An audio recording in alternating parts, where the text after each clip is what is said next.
दोस्तों, क्या आपको भी पता है कि टैली में हम टैक्स का खाता किस प्रकार बनाएंगे, अर्थात टैक्स की एंट्री हम किस प्रकार से रखेंगे। जिसके लिए यहाँ पे हमें ग्रुप मिलता है ड्यूटीज़ एंड टैक्स। अगर हम अपने व्यापार में किसी भी प्रकार के टैक्स का खाता बनाते हैं तब हम इस ग्रुप का उपयोग करते हैं।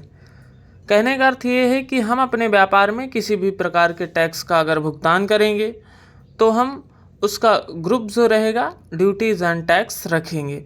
चलिए कुछ एग्जाम्पल्स इसको समझते हैं कि ये होता क्या है।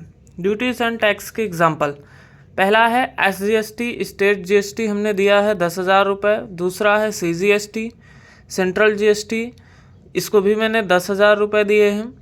इनकम टैक्स भी हमने पेड किया है, कितना है 25,000 रुपये। और इसके बाद प्रोफेशनल टैक्स भी हमने 2,500 रुपये दिया है। ये कुछ एंट्रियां हैं हमारे पास जिनकी एंट्री हम टैली में कैसे करेंगे, आइए देखते हैं। सबसे पहले टैली को ओपन कर लेते हैं। ओपन करने के बाद पेमेंट किए हैं तो पेमेंट वाउचर, और यहाँ पे SGST का खाता बनाएंगे। SGST under duties and tax रहेगा। टाइप है GST है तो GST रहेगा, और इसके बाद स्टेट GST तो SGST है ना। परसेंटेज कैसा होता है, जैसे हमने किसी प्रोडक्ट पर 18% GST लगाई तो 9% SGST और 9% CGST। कैश है, इसके बाद कैश कर देंगे।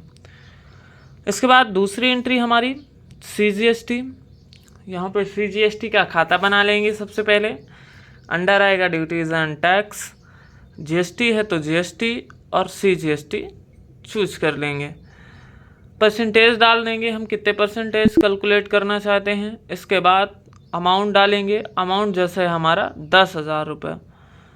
कैश है तो कैश। तीसरी एंट्री जो है हमारी वो है इनकम टैक्स, तो हमने इनकम टैक्स भी पेड किया है। अपने व्यापार में हमें इनकम टैक्स देना पड़ेगा, वार्षिक आय पे लगता है।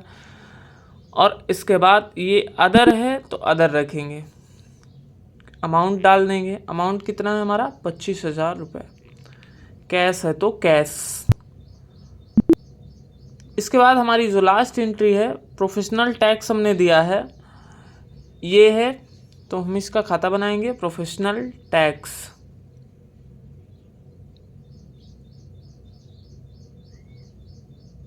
प्रोफेशनल टैक्स के बाद अंडर ड्यूटीज़ एंड टैक्स, और टैक्स टाइप अदर रहेगा तो अदर ही रहने देंगे। इसके बाद अमाउंट डाल देंगे और कैश है तो कैश कर लेंगे। ये सारी एंट्री करने के बाद हम आ जाते हैं C2 एंट्री।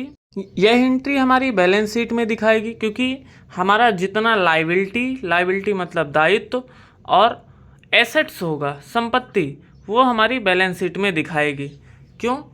क्योंकि ये एंट्री जो है हमारा दायित्व है कि हम कभी ना कभी टैक्स का भुगतान करेंगे। इसलिए C2 एंट्री है गेटवे ऑफ टैली में बैलेंस शीट में करेंट लाइबिलिटी हमारा दायित्व है और ड्यूटीज़ एंड टैक्स। चलिए देखते हैं, आ जाते हैं बैलेंस शीट में करेंट लाइबिलिटी, और करेंट लाइबिलिटी में ड्यूटीज़ एंड टैक्स, और यहाँ पे जितने भी टैक्स का भुगतान करेंगे दिख जाएगा।